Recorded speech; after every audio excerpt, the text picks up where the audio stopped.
નમસ્કાર મિત્રો, આજે આપણો વિષય છે જન્મદિવસ, બર્થડે. આખા વિષયને 6 ભાગમાં વિભાજિત કર્યો છે. તો ચાલુ કરીએ પ્રસ્તાવનાથી. ઉત્સવ આપણા જીવન, સંસ્કૃતિ અને સભ્યતાનો ભાગ છે. એ જીવનને અંધકારમાંથી દૂર કરી આનંદ અને પ્રકાશથી ભરી દે છે.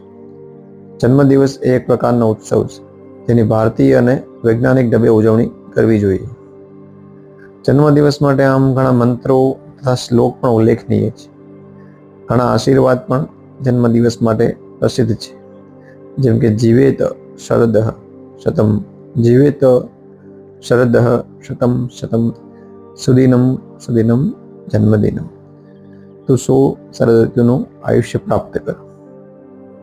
અહીં એક શ્લોક પણ આપ્યો છે, જે ગીત આપ્યું છે જન્મદિવસ માટે.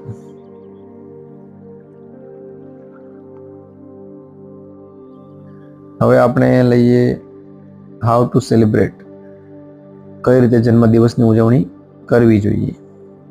તેમાં પ્રથમ આપણે આજના જન્મદિવસની ઉજવણી વર્સિસ આપણી જૂની ભારતીય વૈદિક પરંપરાગત ઉજવણી તથા તે પાછળ કઈ રીતે વિજ્ઞાન જોડાયેલું છે તે જોઈએ. એમાં 4 અલગ અલગ ભાગ પાડ્યા છે. પેલું તિથિ મુજબ અથવા અંગ્રેજી કેલેન્ડર પ્રમાણે જન્મદિવસ ઉજવવું. બીજું રાત્રે 12 વાગે ઉજવવું કે વહેલી સવારે ઉજવવું. ત્રીજું મીણબત્તી ઓલાવીને કે દીપક પ્રગટાવીને ઉજવવું. અને ચોથી વસ્તુ કેક કટિંગ. આ ચારેયના તાર્કિક અને વૈજ્ઞાનિક અભિગમ સમજ્યા પછી આપણે જન્મદિવસની આખી પ્રોસિજર એક પછી એક સમજીશું. અને અંતમાં આખા દિવસમાં કઈ કઈ બીજી એક્ટિવિટીઝ કે પ્રવૃત્તિઓ કરી શકાય તેના ઉપર પ્રકાશ પાડશું. હવે પ્રથમ લઈએ તિથિ મુજબ વર્સિસ અંગ્રેજી તારીખ મુજબ. આપણે લગભગ બધા જ આપણે જન્મ જયંતિ, લગ્નની વર્ષગાંઠ, મૃત્યુની વર્ષગાંઠ કે બીજા આવા વાર્ષિક આવતા પ્રસંગો હવે અંગ્રેજી તારીખ પ્રમાણે કરીએ છીએ, જે પહેલા આપણે કરતા ન હતા. પણ છેલ્લા 50 થી 100 વર્ષમાં આ બદલાવ થયો છે. આપણા માતા પિતા હજુ પણ બધી વસ્તુ તિથિ પ્રમાણે કરે છે અને તિથિ પ્રમાણે યાદ રાખે છે. તારીખ પ્રમાણે જે ઉજવણી આપણે કરીએ છીએ એ તદ્દન ખોટી છે, અવૈજ્ઞાનિક, અતાર્કિક અને અસત્યવાળી છે. હવે વિચારો કે રક્ષાબંધન આ વખતે 15મી ઓગસ્ટે આવી, તો તે આવતા વર્ષે પણ 15મી ઓગસ્ટે આપણે મનાવતા નથી. એના માટે પૂર્ણિમા જોઈએ. દિવાળી 12 નવેમ્બરે આવી તો દર વર્ષે આપણે 12 નવેમ્બરે ઉજવતા નથી. એના માટે અમાસ જોઈએ, શરદ ઋતુનો અંત હોવો જોઈએ. આપણે બીજી જન્મ જયંતિ જેમ કે રામનવમી, હનુમાન જયંતિ, બુદ્ધ પૂર્ણિમા કે કૃષ્ણ જયંતિ એ ફિક્સ તારીખ પ્રમાણે નથી ઉજવતા, પણ તિથિ પ્રમાણે ઉજવીએ છીએ. શ્રાવણ મહિનો કે જે વર્ષા ઋતુમાં આવે છે એ સમયે બીમારી મહત્તમ હોય છે, તો તે સમયે આપણે ઉપવાસ રહેવા માટે કહેવામાં આવે છે કે જેથી બીમારી ઓછી થાય. હવે આપણે તારીખ પ્રમાણે ગમે ત્યારે ઉપવાસ રહીએ તો એનો કોઈ લાભ થતો નથી. આપણે જે વૈદિક પંચાંગ પ્રમાણે જે આપણા આબોહવાને અનુરૂપ છે તે પ્રમાણે જ અનુસરણ કરીએ તો તેનો મહત્તમ લાભ થાય છે. ઇંગ્લિશ કેલેન્ડરમાં જે તારીખ છે તે ફક્ત સૂર્યની ગતિના આધારે નક્કી થાય છે, જ્યારે તિથિ એ ચંદ્રમાના પરિભ્રમણ, તેના પૃથ્વી સાથેના સંબંધ અને ગુરુત્વાકર્ષણ તથા સૂર્યના પૃથ્વી અને ચંદ્ર સાથેના પરિમાણના આધારે નક્કી થાય છે. તિથિ એ ચંદ્રના આકાર સાથે સંકળાયેલ છે. તે ચંદ્રમાના આકાર તથા સૂર્ય દ્વારા આપવામાં આવતી ઉર્જાના આધારે નક્કી થાય છે. બીજું, આપણો દિવસ એ ફિક્સ 24 કલાકનો હોતો નથી, જ્યારે તારીખ છે તે એક્ઝેક્ટ 24 કલાકે બદલી જાય છે. તારીખ પ્રમાણે દિવસ વહેલા કે મોડો પૂરો થાય તે કહી શકાય નહીં, તો તે દિવસે જન્મદિવસ મનાવવું એ તદ્દન અવૈજ્ઞાનિક છે.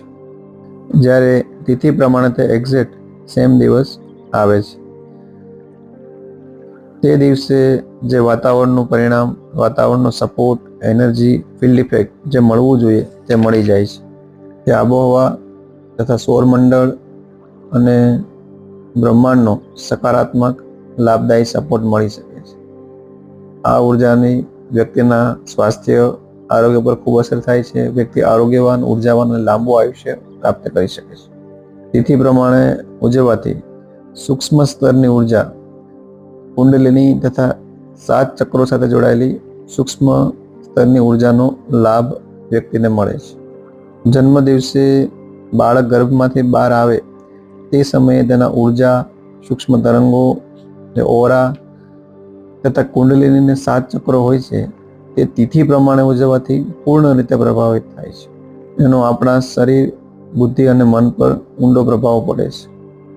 આ બધું ધ્યાનમાં રાખીને જ આપણા ઋષિમુનિઓએ જન્મદિવસને પ્રાચીન વૈદિક સમયમાં પણ તિથિ પ્રમાણે ઉજવવાની જ પદ્ધતિ આપી છે.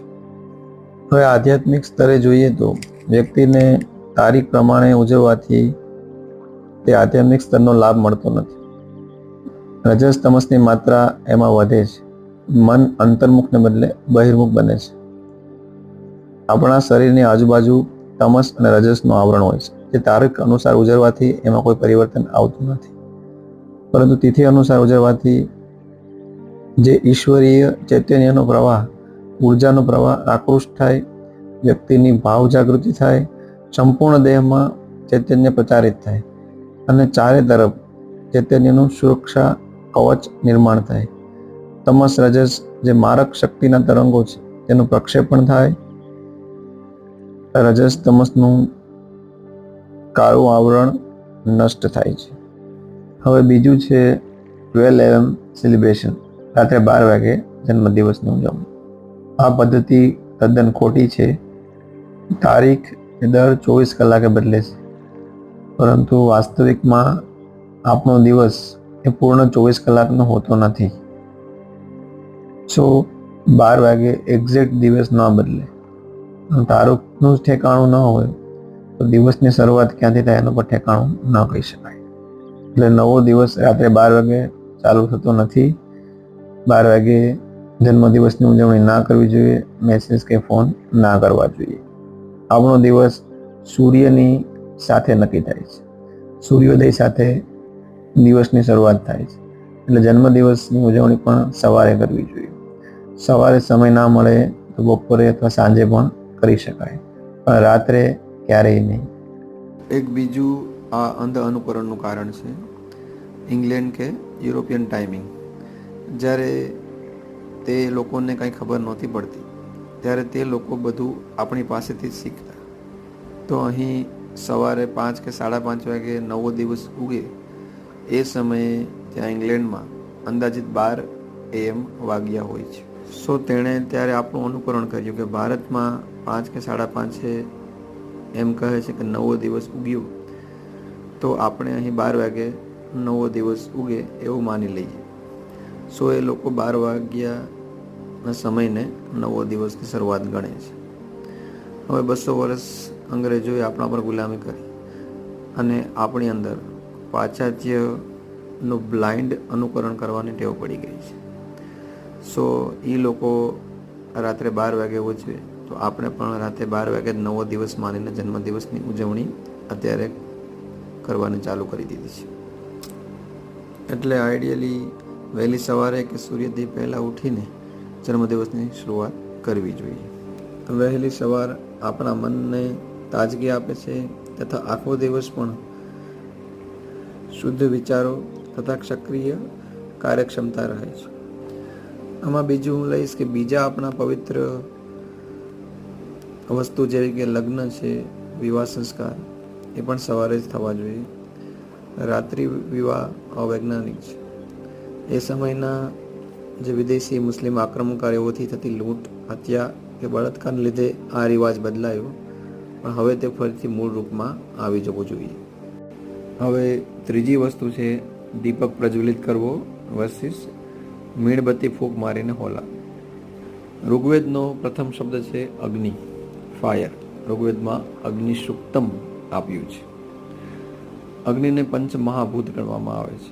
પૃથ્વી, અગ્નિ, જળ, વાયુ, આકાશ. એમાં સૌથી મહત્વનું અગ્નિને ગણવામાં આવે છે. આપણા શાસ્ત્રોમાં કોઈની પૂજા કરો કે ના કરો, પણ એક વ્યક્તિને ભગવાન માનીને હંમેશા પૂજવાના છે અને તે છે સૂર્ય એટલે કે અગ્નિ. આપણે ખબર છે કે સૂર્ય સિવાય પૃથ્વીનું કંઈ અસ્તિત્વ નથી. અગ્નિ વગર સમગ્ર માનવ જાતિ તથા સમગ્ર પશુ પક્ષી પ્રાણી તથા વનસ્પતિ જાતિ, સમગ્ર પૃથ્વીના જળ સંચાલન તથા પૃથ્વીની પ્રકૃતિ બધું એના પર આધારિત છે. અને આ અગ્નિ ઉર્જા આપણે સૂર્યમાંથી પ્રાપ્ત થાય છે. આપણા શરીરને દરરોજ માટે શરીરની બહાર બાહ્ય સૂર્યમાંથી તથા આંતરિક ગૃહમાંથી એટલે કે ઘરમાંથી અગ્નિ દીપક કે આરતી સ્વરૂપે મળી રહે તેવી આપણા વૈદિક ઋષિમુનિઓએ રોજની પરંપરા ઘડી નાખી છે. એટલે જ આપણે દરરોજ સવારે કે સાંજે ઘરમાં ધૂપ દીવો કરીએ છીએ.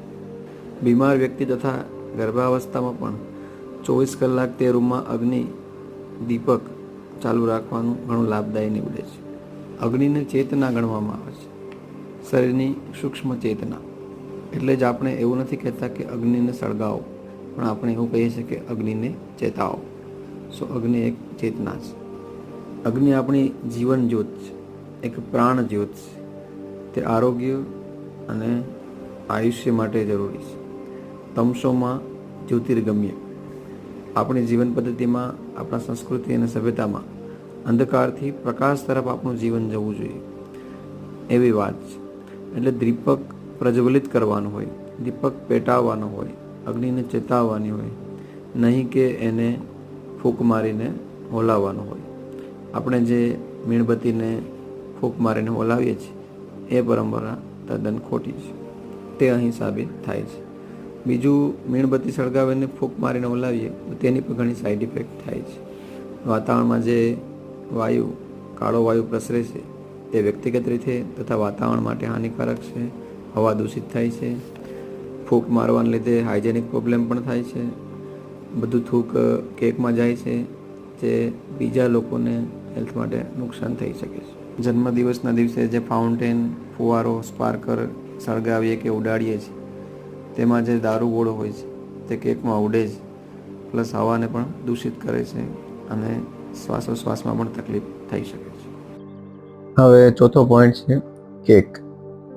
આપણા વૈદિક શાસ્ત્ર કે આયુર્વેદમાં આહાર કે જે બાળકના સ્વાસ્થ્ય માટે સર્વશ્રેષ્ઠ હોય તેનું જન્મદિવસના દિવસે વર્ણન છે.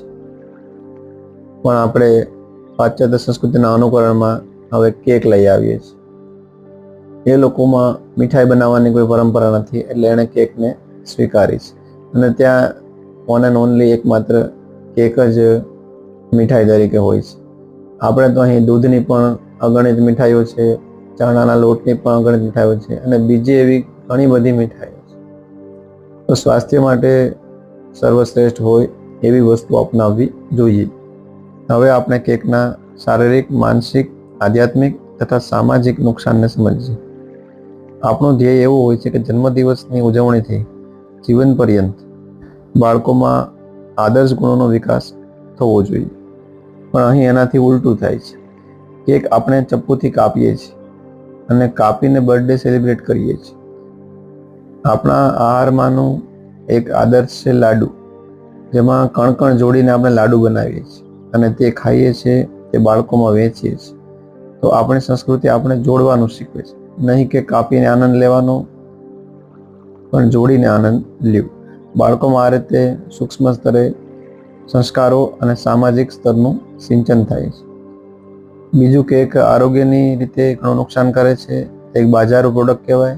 એમાં બધા જ એસેન્સ, કલર, પ્રિઝર્વેટિવ્સ નાખેલા હોય છે. ઘણીવાર નોનવેજ વસ્તુ પણ હોય છે. તો આ બધું સ્વાસ્થ્ય માટે ખૂબ નુકસાન કરે છે. મીણબત્તી ઓલાવીએ તો એ પણ કેકમાં જતી હોય છે. મીણબત્તીને ફૂંક મારવાથી પણ ઘણા નુકસાન થાય છે. ફુવારાનું લીધે પણ કેક ખરાબ થાય છે. આ બધું આપણે આગળ જોયું. સામાજિક સ્તરે દેખાદેખી વધી જાય છે.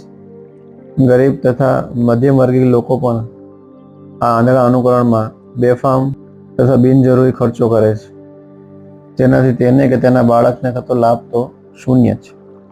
કેક કટ કરવાથી આધ્યાત્મિક રીતે પણ નુકસાન થાય છે. કેક ચપ્પુથી કટ કરવાથી ચપ્પુની આજુબાજુ તમોગુણી એટલે તમસ તરંગોનું નિર્માણ થાય છે. તે વાતાવરણમાં તમોગુણી વલય બનાવે છે, જે વ્યક્તિની બુદ્ધિ પર આઘાત નિર્માણ કરે છે. તમોગુણી તરંગોના લીધે વ્યક્તિમાં માયાવી તરંગોનું પ્રક્ષેપણ થાય છે. માયાવી સુખનો વ્યક્તિ અનુભવ કરે છે. એનાથી વ્યક્તિ માયાવી અને ભૌતિકતામાંથી લાંબા સમય સુધી બહાર આવી શકતો નથી. વાતાવરણની અનેક શક્તિઓ ભૌતિકતા, મન અને બુદ્ધિ પર આસાનીથી કાર્યરત થઈ શકે છે.